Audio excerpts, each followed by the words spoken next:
Assalamualaikum, salam sejahtera dan selamat kembali ke channel Abang. Betulkan tempat duduk duluan sebelum mulakan cerita. Mulakan. Okey, jadi hari ini adalah turn Abang untuk ceritakan kisah seram. Tapi kisah kali ini disampaikan oleh seorang abang lah. Sebab dia dah umur dekat dengan 50 kan. Abang panggil dia Abang Nafizal.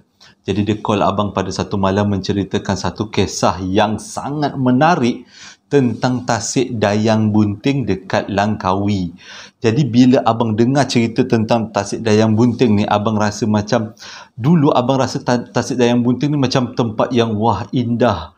Kalau nak pergi honeymoon pun wajib lah kalau ke Langkawi honeymoon tu pergi Tasik Dayang Bunting.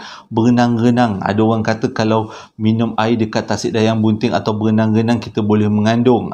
Perempuan lah, lelaki tak lah kan. Boleh mengandung. Jadi sebab dia mempunyai tahap alkali yang tinggi. Macam tu. Jadi sangat sesuai untuk pergi sebagai tempat honeymoon.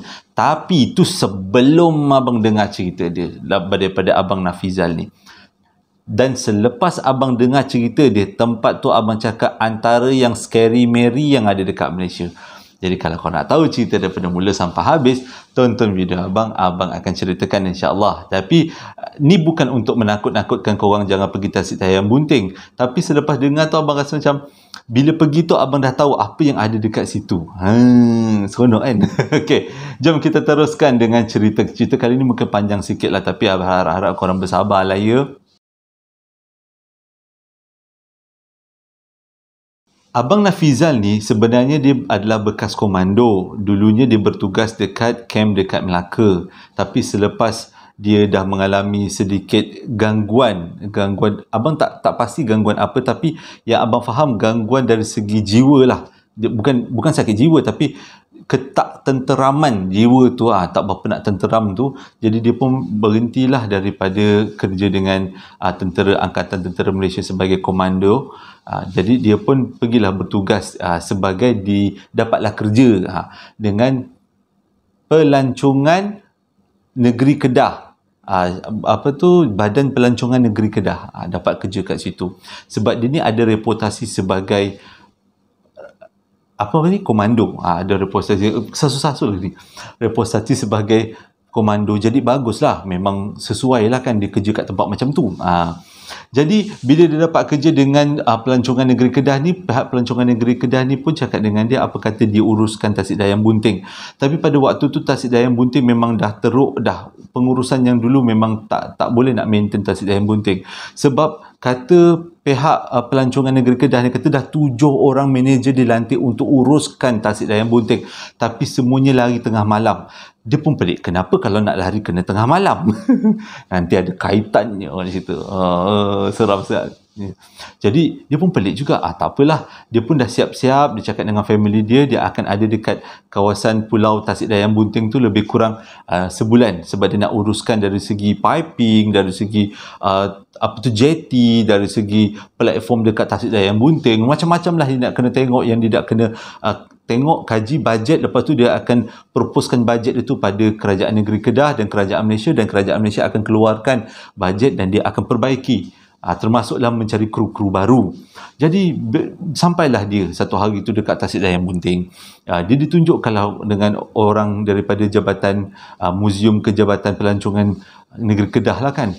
Okay, bila dia turun Tasik Dayang Bunting tu tak ada apa-apa lah. Okay, dia dapat kenalkan dudang. Lepas tu orang tu pun balik. Dekat sini lah mula ceritanya. Bila orang tu balik, satu petang dia duduk dekat platform. Tak ada orang tau. Masa ni tak ada orang. Tasik Dayang Bunting tu ditutup pada tahun 2013-2014 macam tu. Tasik Dayang Bunting ditutup. Tak ada pelancong, tak ada pengunjung langsung. Sebab dia nak perbaiki balik kan semua benda-benda Allah tu. Jadi dia duduklah dekat Tasik tu. Bila dia duduk kat Tasik tu, petang tau waktu tu. Dekat atas platform. Kalau korang pernah pergi Tasik Dayang Bunting, ada platform dia tau. Dia duduk berdiri sambil dia tengok Tasik. Di sini sebab dah biasa dah dengan komando, dengan hutan, dia tak adalah rasa takut sangat. Dia kata takut tu takut, tapi tak dilayan sangat perasaan tu. Ini cabaran pertama dia dapat. Tengah-tengah dia berdiri dekat atas platform, tiba-tiba dekat bawah platform tu, platform kat Tasik Dayang Bunting tu, keluar seekor ular tedung selah yang 2 kali besar daripada tiang elektrik. Ini bukan ular sawa tau, ular tedung selah. Sebab apa? Abang tanya juga macam mana Abang Nafizan ni tahu tu ular tedung selah. Dia kata dia biasa kat hutan, tengok kulit, tengok kepala pun dah tahu itu memang ular tedung selah. Ular tedung selah yang matuk orang, kalau sekali patuk tu memang boleh bawa maut tu kan. Tapi benda tu besarnya 2 kali ganda daripada tiang elektrik dan keluar daripada bawah platform dia, di tempat dia berdiri.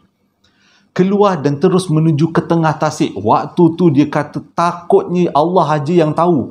Dia berlari naik atas. Dia tengok naik atas bukit ni, dia tengok. Memang betul ada ular tedung selah keluar daripada platform terus menuju kat tengah-tengah tasik. Lepas tu bermain-main kat tengah tasik. Dah dia tergamam. Alamak, ada ular tedung selah pula. Tapi dia yakin ini bukan ular tedung selah yang biasa. Ini ada ular tedung yang jelmaan lah. Sebab kalau ular tedung selah biasa, dia tak adalah sebesar tu kan. Paling besar pun macam ni je lah kan. Tapi ini kalau dua batang tiang elektrik, besar lah kan. Macam gini kok, besar gila kot. Wih, itu kalau matuk tu bukan berlobang lagi, badan dia pecah 2 agaknya. Tengok dia taring kau yang besar ni. Jadi dia pun naik atas bukit, dia tengok benda tu bergerak ke tengah. Dia kata, mengucap panjang dia, ya Allah, dugaan pertama. Dia kalau hantu, dia kata dia okey lagi. Tapi dah type ular macam ni, kalau abang memang takut ular. Pernah dulu, selingan je lah, pernah dulu ada ular sawu sergah abang tu, pengsan abang. Punyalah penakut. Takut dengan ular, rasanya macam habis aku. Jadi bila dia nampak benda tu dah bergerak ke tengah, dia tahu tu bukan ular biasa, tu adalah ular jelmaan.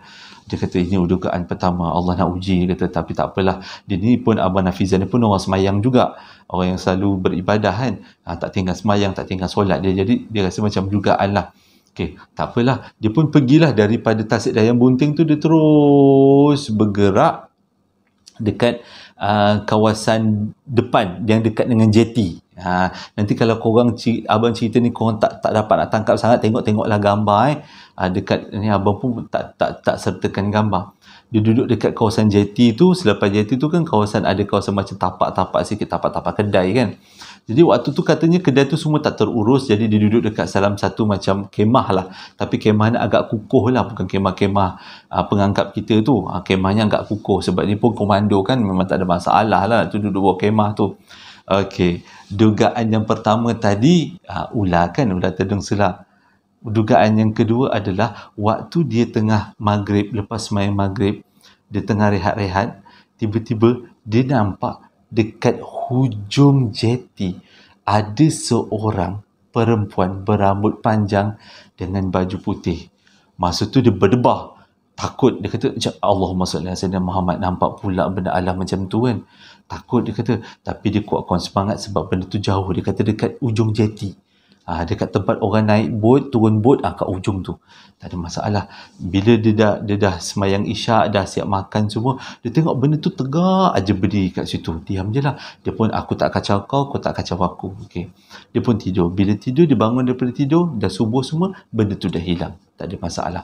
Dia pun terus buat kerja. Jadi sepanjang dia ada dekat Tasik Dayang Bunting ni, dia kena estimate berapa kos, dia kena dapatkan berapa kos untuk perbaiki keseluruhan tapak pelancongan di sekitar Tasik Dayang Bunting dan juga di kawasan Pulau Dayang Bunting tu sendiri, termasuk jeti dan juga apa-apa yang berkaitan lah kan, kedai-kedai macam mana nak baiki. Jadi benda tu banyak lah, dia ada komputer dia ada peralatan dia semua, makan dia semua siap lah kan.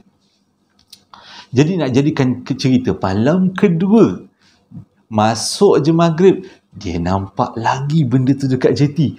Tapi kali ni dekat sikit. Dekat sikit daripada semalam. Makin mendekat dia. Okey, tak apalah. Dia buat aktiviti macam biasa. Sambil-sambil tu, dia jengah-jengah lah kat tingkap. Dia tengok, benda tu masih ada dekat situ lagi. Alhamdulillah, tak ada apa-apa. Dia pun banyakkan selawat, banyakkan zikir. Okey, tak ada masalah. Okey, dia buat kerja, pap-pap, tidur. Okey. Lepas tu esok pagi dia bangun, dia buat kerja rutin macam biasa, gunggang. Alhamdulillah, dia kata dia tak ada jumpa lagi lah dengan ular tedung selah tu. Mungkin dia kata ular tedung selah tu muncul sebab perkenalan. Sesi perkenalan bersama penghuni kawasan tu. Okey. Bila dah malam kedua, malam ketiga, dia tengok benda tu dekat lagi, makin mendekat. Okey, tak kisah. Malam keempat, makin dekat. Malam kelima lagi dekat. Malam keenam sebelah pintu kemah. Duduk aja dengan rambutnya panjang berurai-urai, dengan bajunya. Dia kata Abang Hafizal tak ada bau pun. Bau dia bau macam bau sedap lah, dia kata. Tak ada bau hamis-hamis, tak ada. Tapi berdiri je. Disebabkan dalam 7 hari tu, dalam 3-4 hari tu, benda tu mendekat-mendekat. Jadi perasaan takut tu makin hilang. Dan bila dah hari yang ke-7 tu ada kat tepi pintu, langsung tak takut. Dah langsung tak takut. Last Abang Hafizal tu komando jangan cakap lah, dia punya berani lain macam je kan. Dia pun keluar daripada dia punya kemah, dia duduk, ambil kursi, duduk depan benda tu. Siapa nama engkau, dia tanya. Benda tu tak jawab, senyap. Engkau ni orang sini ke? Benda tu senyap juga, tak jawab. Engkau dah makan? Asyik baik benda tu tak cakap. Belum, aku nak darah kau. Asyik baik dia tak cakap macam tu, dia senyap juga. Agaknya benda tu sunyi kot. Dia nak berkawan. Bila dia tengok kat dekat situ ada kawan, dan terdetiklah dekat hati Abang Hafizal, mungkin ini adalah punca kenapa 7 orang manager lari pada waktu malam. Sebab nampak yang benda ni lah. Jadi berborak-borak lah. Dia kata daripada dia tak bercakap, at least ada benda tu kat depan dia, bolehlah dia bercakap. Dia kata tak adalah nampak takut sangat. Nampak macam orang je. Okey, dia kata, tak apalah, aku pun tak ada kawan kat sini, aku borak-borak dengan kau je lah. Dia borak-borak. Lala dia punya borak-borak tu, dia kata, macam ni lah aku pun tak tahu siapa nama kau, aku namakan kau Melati dia kata. Dan benda tu mengangguk. Dia seronok agaknya nama dia Melati je. Okey lah. Sejak daripada tu, ikut cerita Abang Hafizal, dia berkawan dengan benda Allah tu. Dia kata benda tu akan muncul waktu malam, waktu nak maghrib. Dan sejak daripada tu, dia akan berborak-borak dengan Melati. Cuma dia ada satu benda yang kelakar lah. Dia kata pelik. Tapi inilah yang Allah cakapkan, rahsia alam ada banyak. Allah beritahu rahsia alam tu besar, luas kan. Ada benda-benda yang kita pun sendiri tak tahu. Dia kata setiap kali dia kalau dia tidur terus tanpa basuh pinggan, tanpa basuh baju, bila dia bangun esok pagi, pinggan dah berbasuh, baju dah berlipat, dah kering. Agaknya kita berkawan, Abang Hafizal tu berkawan dengan benda Allah tu balas budi kan. Rasa macam kau dah berkawan dengan aku, dah bagi aku nama, aku tolonglah kau basuh pinggan. Macam tu lah ceritanya agaknya lah kan. Okey. Jadi bila dah siap-siap tu, selama tu memang duduk dekat pulau tu, selama tu juga Melati yang teman Abang Hafizal. Orang lain tak ada yang datang kat situ. Tak ada apa pun kat situ. Jadi bila dah cukup sebulan tu, Abang Hafizal cakap dia kena berangkatlah keluar daripada pulau tu. Dan pulau tu sebab dia nak bentangkan kertas kerja dengan pihak pelancongan negeri Kedah kan, nak dia perbaiki benda-benda Allah tu semua. Jadi dia cakap dengan Melati satu malam, esok aku nak balik ke darat. Dia kata, aku rasa lepas ni kalau kita jumpa, ada orang ramai dah masuk kat pulau ni, jadi aku rasa kau akan terganggu. Apa kata aku pindahkan kau ke tempat lain? Lepas tu benda tu pun mengangguk. Lepas tu Abang Nafizal nama dia. Abang tu Nafizal tu pun bawa lah Melati tu pada esok hari malam tu juga. Abang tu bawa Melati tu pergi dekat kawasan hutan bertentangan dengan Tasik Dayang Bunting. Katanya lah bertentangan dengan Tasik Dayang Bunting. Duduklah dia dekat situ. Okey. Jadi sejak daripada tu Abang Nafizal dah tak jumpa lagi lah dengan Melati. Dia kata Melati dah hidup aman damai kat situ dan dia tak datang kacau-kacau abang lagi selepas dia balik. Okey, tamat cerita Melati kat situ. Cerita yang seterusnya dan cerita ketiga pula. Lepas tu Abang Nafizal pun naik bot, ada orang jemput, lepas tu pergilah ke daratan. Bila sampai dekat daratan tu, tengah-tengah dia turun, lepas tu bot tu pergilah. Dia pun naik atas jeti tu. Tiba-tiba dia nampak daripada jauh ada orang tua. Terbongkok-bongkok, jantan, lelaki. Lelaki. Terbongkok-bongkok tua. Lepas tu dia cakap, ni aku nak tanya, kata orang tua tu. Kata, dia cakap bahasa Kedah lah kan. Engkau ke yang sekarang ni uruskan Tasik Dayang Bunting? Lepas tu kata Abang Hafizal, cik, saya lah yang uruskan. Kata, cik daripada mana? Cik ni baru balik daripada surau, kata, daripada masjid kat sini. Saja je kat sini nak dengar-dengar cerita kau lah yang jaga. Jadi cik nak nak berpesan lah, dia kata, oh okey. Macam mana dengan tasik dayang bunting? Okey, dia kata. Okey je, tak ada masalah pun, okey je. Jadi diorang pun duduklah sebelah-sebelah kan, duduk berborak-borak macam duduk sebelah dengan orang tua kan, banyak cerita borak-borak macam tu. Jadi dia nampaklah muka pakcik tu macam mana, bentuk badan pakcik tu macam mana. Lepas tu dia nampak dekat kening ke dahi dia macam ada parut tau. Kata silap ke kat muka macam tu dia cerita. Abang Nafizah cerita ada parut dekat muka dia, ada satu tanda lah dekat muka dia tu. Jadi borak-borak. Jadi soalan pertama yang pakcik tu tanya, kau dah jumpa dengan si Panjang? Dia kata. Panjang? Panjang mana cik? Alah yang duduk dekat tasik tu, dia kata. Yang dimaksudkan si Panjang tu adalah ular tudung selah lah tu. Oh dah cik, saya dah jumpa. Oh, kalau dah jumpa tu, dia ada sergah-sergah kau, dia kata. Tak ada, dia tak ada sergah. Tu maksudnya dia suka lah tu dengan kau. Tu kira salam perkenalan lah tu, dia kata. Salam perkenalan. Kalau abang salam perkenalan, tentu juga abang naik darat. Abang tak boleh lah budak lah macam tu. Jadi dia kata dah jumpa cik, dah jumpa. Habis yang seorang lagi tu, yang si putih tu, kau dah jumpa dah? Dah, si putih mana pula? Dia kata, tak ada cik, saya tak jumpa dengan si putih mana-mana pun. Alah, si putih tu sebenarnya buaya yang duduk dekat tasik dayang bunting tu. Cakap, tak jumpa cik dengan buaya tu. Macam ni lah, kalau kau nak jumpa dengan si putih tu, akan hujan panas dekat waktu petang. Bila waktu petang ada hujan panas, lepas tu kau turun cepat-cepat pergi dekat tasik dayang bunting, kau tengok si putih suka dengan hujan tengah panas ni, hujan panas waktu petang ni, dia akan memunculkan diri, kulitnya warna putih, dia kata. Okey. Tapi Abang Nafizah cakap okey lah. Lepas tu pakcik tu banyaklah sampaikan amanat-amanat. Lepas tu dia kata dekat tasik dayang bunting tu sebenarnya ada beberapa kaum bunian. Kalau tak silap abang, ada 7 ke ada 5 kaum bunian. Jadi pakcik tu cakap kalau boleh kau masa uruskan pulau tu nanti, kau letakkan 7 bendera.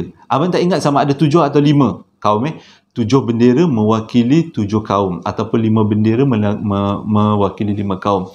Tapi pakcik tu cakap bunian-bunian tu semua ada yang beragama Islam, ada yang bukan. Yang beragama Islam tu yang duduk dekat kawasan jeti tu, yang dekat pantai lah, dia kata itu kawasan yang Islam. Tapi yang belakang-belakang bukit, yang belakang kat tasik tu semua bukan Islam lah, dia kata. Okey, dia ingatlah pesan pakcik tu kan. Okey, lepas tu dah borak bumbang-bumbang, lepas tu pakcik cakap, ni dah nak masuk asar dah ni, aku nak pergi semayang ni, dah dapat borak dengan kau ni, aku pun tengok kau ni orang baik-baik, dia kata. Uruskanlah tasik tu elok-elok, jagalah khazanah yang ada kat situ. Okey, dia cakap lah, okey, terima kasih cik. Lepas tu dia salam-salam lah, pakcik tu pergilah semayang. Lepas pakcik tu pergi semayang, Abang Nafizah ni macam biasalah, pergi naik darat, uruskan segala macam benda, dundang. Tibalah masanya dia balik semula ke tasik dayang bunting dengan nak uruskanlah untuk tindakan selanjutnya.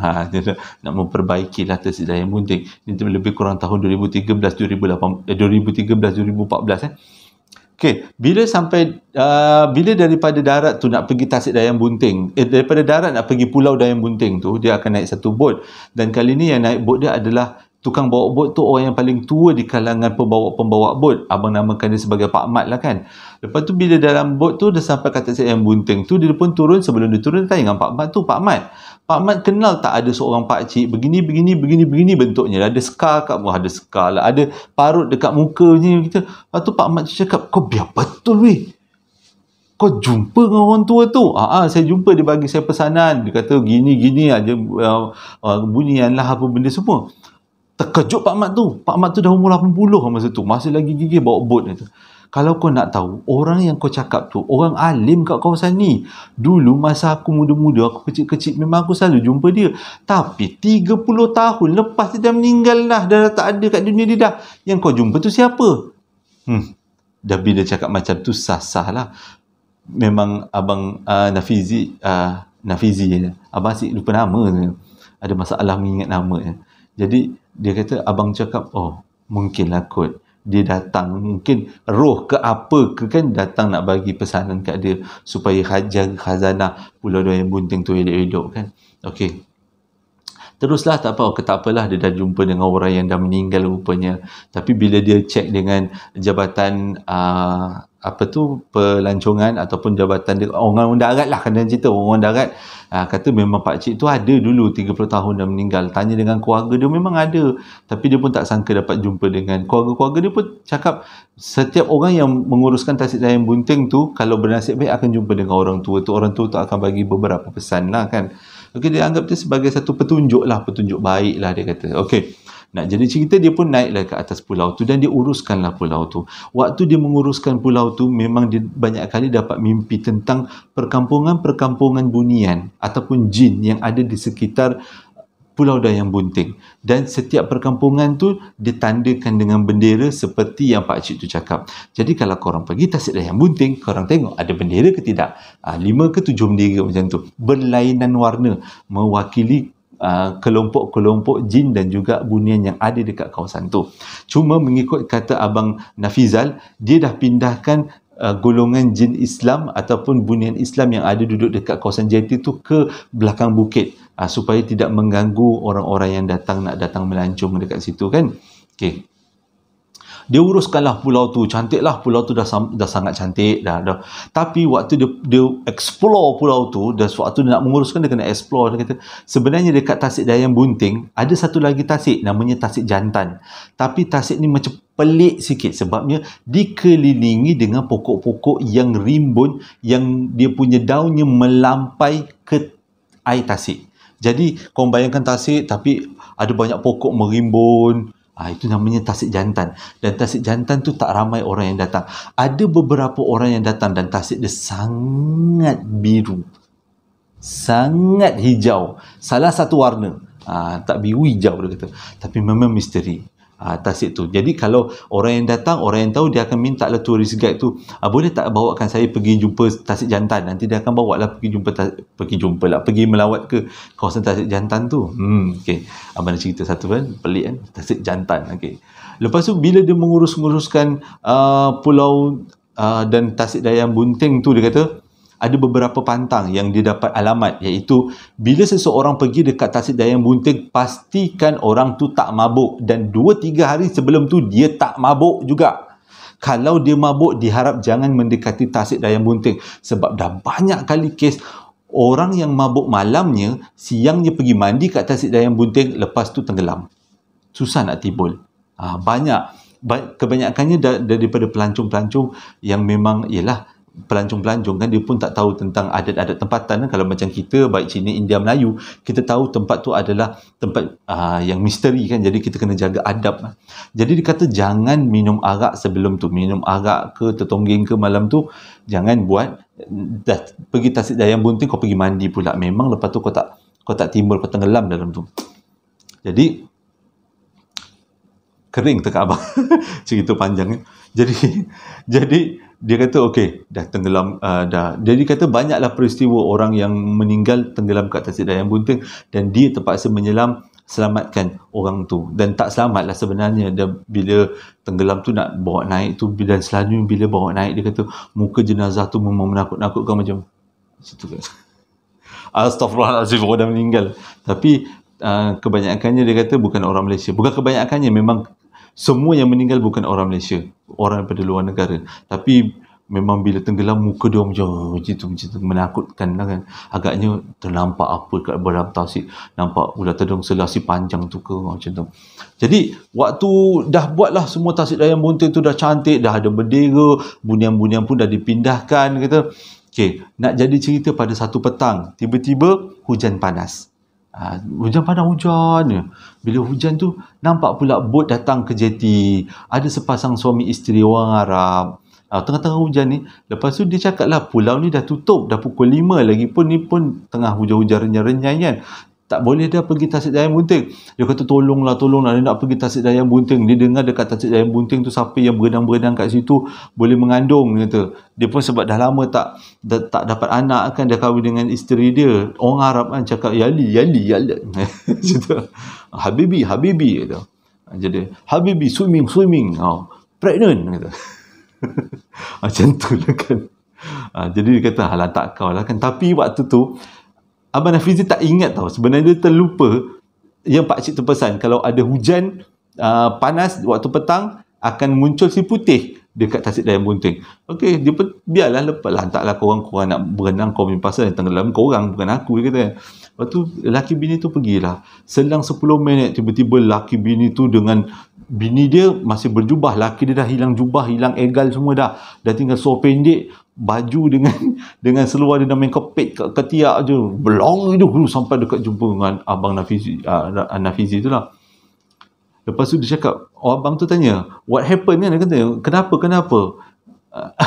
Lepas tu orang tu cerita dalam keadaan dia kata bahasa Inggeris dengan Arab bercampur-campur je. Big crocodile ni, white crocodile, very big,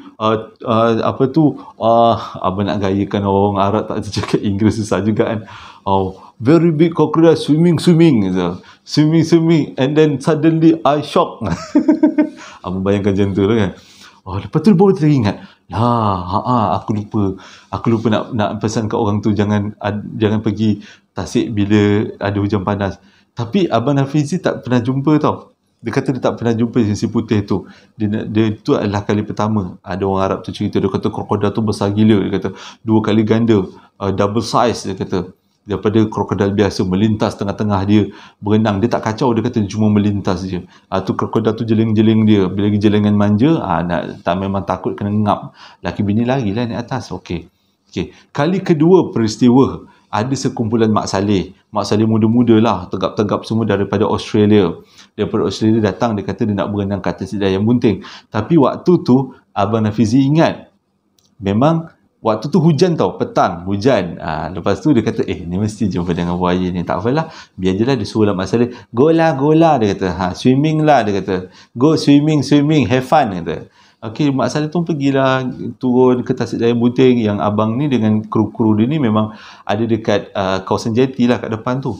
Lepas tu selepas beberapa minit, Mak Saleh tu tak sempat nak pakai baju, tapi tak adalah berlari macam Arab tadi, jalan ramai-ramai. Lepas tu dekat dengan abang Nafizi tu, dia cakap, dia ceritalah dia jumpa dengan krokodil, dia kata, dan krokodil tu 2 kali ganda besar daripada krokodil biasa, dan panjangnya adalah sepanjang bot yang panjang tu kan, canoe bot panjang tu, lebih panjang daripada tu, dia kata cukup panjang bot tu. Dia kata, abang tu borak lah, krokodil tu jenis macam mana? Dia kata, krokodil ni pelik, dia kata, buaya ni pelik, dia kata, saya tak pernah jumpa buaya yang macam ini sepanjang hidup saya.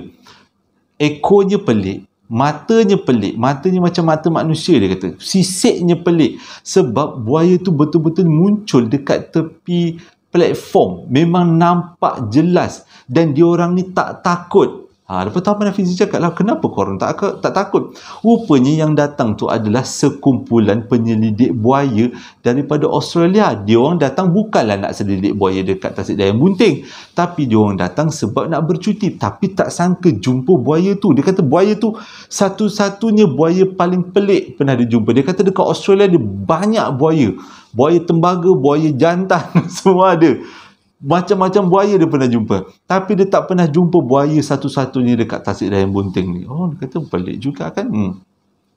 Okeylah, habis peristiwa buaya, dah berapa makhluk? 3 ke 4. Sambung lagi, maaf lah kali ni panjang sikit. Lepas tu satu hari nak jadi cerita, pam air dekat atas bukit tasik dayam bunting tu rosak. Bila pam air tu rosak, tim Abang Nafizi ni pun betul-betulkan lah. Bila dah betul-betulkan tu, tiba-tiba datang seorang tua tau. Seorang tua, tak adalah tua sangat, tapi dia pakai jubah putih, dia pakai serban. Tiba-tiba je muncul. Dia tanyalah, korang buat apa ni? Betul-betulkan ni pakcik. Ni borak-borak lah. Ramai-ramai lah 2-3 orang borak-borak dengan pakcik tu. Tapi siang, bukan malam, siang. Lepas tu, tapi dia pelik dekat pakcik tu, dia punya telinga dia agak runcing tau ke bawah. Dan dia agak rendah, kata abang tu. Dia kata telinga dia agak runcing. Bila dia tengok telinga dia agak runcing macam hobbit sikit tu, dia rasa macam ni bukan manusia ni mungkin salah satu penempatan jin yang duduk situ, salah satu bunian ke jin yang duduk situ lah. Jadi bila pakcik tu dah tahu nak betul-betulkan pam kat situ, pakcik tu pergi je hilang. Dia kata Abang Nafizi cakap jangan berkelip. Bila dah jumpa orang macam tu, tahan mata. Kalau kita berkelip, hilang. Dia dah tak jumpa lagi dah. Itu agaknya kelebihannya Allah bagi pada jin kan. Okey. Jadi banyaklah peristiwa dia kata sepanjang dia menguruskan Tasik Dayang Bunting tu, daripada mula sampai habis, dan sampailah dia berhenti daripada Tasik Dayang Bunting lebih kurang 2 tahun lepas. Dia tak uruskan lagi Tasik Dayang Bunting sebab dia kata dia mula dapat sakit misteri, dan dia pun terus-teruslah berubat. Apa so, ada lagi banyak peristiwa yang Abang terpaksa tak ceritakan sebabnya dia diminta oleh Abang Hafizi untuk tak ceritakan sebab dia berkaitan dengan agama. Bukan agama Islam aja, dia ada agama-agama lain juga. Jadi abang tak ceritakan lah. Lepas tu tentang Tasik Jantan tu, abang rasa macam abang tak bercita-cita nak pergi, tapi kalau siapa-siapa yang pernah pergi, bolehlah tolong-tolong tangkap gambar kan. The Jantan Lake. Terima kasih dah menonton video abang daripada mula sampai habis tentang Tasik Dayang Bunting. Tapi macam abang cakap, bila abang dapat cerita ni terus, persepsi pandangan abang pada Tasik Dayang Bunting sudah berubah. Bukan lagi tempat orang berhoneymoon, berenang-renang ke tepian untuk menetralkan badan yang berasid. Tak ada dah. Abang nampak benda tu macam tempat yang scary Mary. Patutlah abang setiap kali pergi Tasik Dayang Bunting tambah sikit abang ada cerita dekat Tasik Dayang Bunting dulu abang pernah bukan berkayak kan, ada yang basikal, kalau kita kayu ada tayar besar kat tepi, dia akan ke tengah tu kan. Dia kata, abang cakap lah dulu abang masa kecil-kecil abang pernah naik benda alah tu dan abang berkayu sampai ke hujung tasik. Dia kata bahaya gila, dia kata sebaik kau tak ada apa-apa. Sebenarnya siapa yang orang berkayuh melepasi kawasan tengah Tasik Dayang Bunting dan dia tak akan jumpa jalan balik selalunya, tapi mungkin Allah nak bagi rezeki abang untuk abang terus bersama keluarga tercinta. Dan abang nampaklah jalan balik tu. Bukan abang je, abang adik-beradik ramai kan, 7-6 orang adik-beradik. Jadi satu tu boleh naik 2 orang. Jadi ada 3 kereta lah yang bergerak tu atas tasik tu. Dia kata bahaya gila sebenarnya, sangat bahaya. Kebanyakan orang dah tak jumpa, terpaksa diazan-azankan lah untuk dapatkan jalan balik tu. Sebenarnya alhamdulillah tak ada. Jadi persepsi abang kepada Tasik Dayang Bunting sudah berubah. Sorry Tasik Dayang Bunting, lepas ni kalau abang datang, abang tak turun lah, abang duduk je, terjongok je kat atas. Mungkin tak pergi lagi kot Tasik Dayang Bunting, seram-seram dah macam ni. Okay, hingga berjumpa lagi dalam posting abang yang akan datang. Terima kasih tau sebab dengar, ni perkongsian yang menarik tau. Terima kasih sebab dah menonton video abang daripada mula sampai habis. Assalamualaikum. Sehingga berjumpa lagi dalam posting abang yang akan datang. Assalamualaikum warahmatullahi wabarakatuh.